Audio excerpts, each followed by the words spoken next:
বিয়ের গুঞ্জন উঠেছে চিত্রনায়িকা মৌসুমীর। আসলে কি কথা সত্য নাকি মিথ্যা, এসবই তথ্য নিয়ে আলোচনা করব আজকে আপনাদের মাঝে। বিয়ের গুঞ্জন নিয়ে মৌসুমীর ক্ষোভ, মিথ্যাকে রংচং মিশিয়ে ছড়ানো হচ্ছে। মুক্তির কথা শোনা যাচ্ছে চিত্রনায়িকা মৌসুমী অভিনীত নতুন সিনেমা অর্ধাঙ্গনের। প্রেক্ষাগৃহে কিংবা ওটিটি প্ল্যাটফর্মে নয়, এটি মুক্তি দেওয়া হবে ইউটিউবে। তবে মৌসুমী জানালেন ভিন্ন কথা। এদিকে যুক্তরাষ্ট্রে আরেকটি নাটকের শুটিং করছেন তিনি। মাঝে একজন অভিনয় শিল্পীকে নিয়ে তার বিয়ের গুঞ্জনও ছড়িয়েছে। 2.5 বছর ধরে দেশের বাইরে থাকা 90 দশকের এই জনপ্রিয় নায়িকা সাম্প্রতিক সব ইস্যু নিয়ে নিউ ইয়র্ক বাসা থেকে হোয়াটসঅ্যাপে কথা বলেছেন। মৌসুমী জানান, আমি ঠিকঠাক আছি আলহামদুলিল্লাহ, ফিরে তো আরও আগে আসতাম। আমি এখানে যে কাজে এসেছিলাম তা অনেক আগে শেষ হয়ে গেছে, কিন্তু আম্মার কারণে এখন আসতে পারছি না। আম্মা অনেক দিন ধরে অসুস্থ, তার দেখাশোনার বিষয়টা আছে। মৌসুমী নিজের নিয়মিত কাজের পাশাপাশি আম্মার দেখাশোনার বিষয়টা তো অবশ্যই আছে। আম্মার বয়স হয়েছে, তিনি এখন আর একা চলতে পারে না, তার সহযোগিতা দরকার হয়। দেখা গেল একদিন নিজে নিজে হাঁটতে পারছেন, পরদিন অসুস্থ হয়ে বিছানায় পড়ে আছেন। এই হচ্ছে এখন আমার অবস্থা। কিছুদিন আগেও আম্মার সব চেক আপ করা হয়েছে, আলহামদুলিল্লাহ কোনো সমস্যা নেই।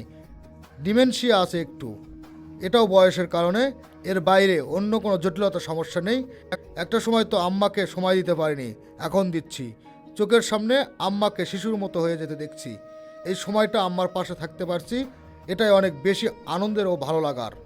মৌসুমীকে জিজ্ঞেস করা হলো যে হঠাৎ করে আপনার অভিনীত একটি সিনেমা অর্ধাঙ্গ নিয়ে কথা শোনা যাচ্ছে এটি প্রেক্ষাগৃহে বা ইউটিউবে আসবে না। এ বিষয়ে রিসেন্ট কোনো আলাপ আমার জানা নেই, তবে কিছুদিন আগে পরিচালক আমাকে জানিয়েছে মুক্তির পরিকল্পনা করেছে, কোনো একটি ওটিটি প্ল্যাটফর্মেতে শুরুতে যাবে, এরপর টেলিভিশনে দেখানো হবে। চিন্তা ভাবনা সেরকমই। অর্ধাঙ্গনী ছবিটা ওটিটি প্ল্যাটফর্মের জন্য বানানো হয়েছে। প্রথমে ভেবেছিলাম সিনেমা হলে মুক্তি দেবে, পরে সেই সিদ্ধান্ত থেকে সরে এসেছে এটা জানি। এই ছবির পুরো শুটিং হয়েছে যুক্তরাষ্ট্রের নিউ ইয়র্ক ও নিউ জার্সিতে। তীব্র শীতে কষ্ট করে শুটিং করতে হয়েছে সবার। -16 ডিগ্রি সেলসিয়াস তাপমাত্রায় শাড়ি পরে 8 ঘন্টা পাহাড়ের ওপর প্রচণ্ড বাতাসে শুটিং করতে হয়েছে। মৌসুমীর কাছে জানতে চাওয়া হলো যে মাঝে আপনাকে জড়িয়ে অভিনয় শিল্পী ও পরিচালক হাসান জাহাঙ্গীরের বিয়ের খবর চাউর হয়েছে। মৌসুমী এ নিয়ে বলেন, এ ধরনের প্রোপাগান্ডা নিয়ে আমি কি বলবো, যে কথাই বলি না কেন মিথ্যা খবরটাই মানুষের কাছে মুখরোচক মনে হবে। তবে এ ধরনের প্রোপাগান্ডাটা আমার কাছে খুবই বিরক্ত লাগে। এসব নিয়ে কথা বলাটাও একরকম মূল্যহীন মনে হয়। আমি তো এসব নিয়ে কোনো ধরনের পাবলিসিটি চাচ্ছি না। যার দরকার সে হয়তো এটা নিয়ে কথা বলছে, বলুক। জগতে কিছু নিন্দুক থাকবে, তারা মানুষের নিয়ে বানিয়ে গল্পে মজা পায়, তারা এসব গল্প বলতেই থাকে। এ ধরনের মানুষ এখন ভিউ চায়, সবার একটু মনোযোগ চায়। তারা কোনো কিছু না বুঝে মিথ্যাকে সত্য বানিয়ে রংচং মিশিয়ে উপস্থাপন করে ফেসবুক কখনো পোস্টে আকার লিখে, আবার কখনো ভিডিও বানায়। শিল্পী ও পরিচিত মানুষদের নাম ব্যবহার করে এসব ভিডিও বানালে বা পোস্ট করলে রিচ বাড়ে, ইউটিউবে ভিউ হয় বেশি, এই সুযোগটাই তারা নেয়। এটার প্রতিকার যদি আইনে থাকতো, আইনের সঠিক প্রয়োগ থাকতো এবং দৃষ্টিমূলক শাস্তির আগে কখনো দেওয়া হতো, তখন এসব নিয়ে ভিউকর মানুষ গুজব ছড়ানো বন্ধ হয়ে যেত। ভিউকর মানুষরা ব্যক্তিগত স্বার্থে লোভ নিয়ে বলে।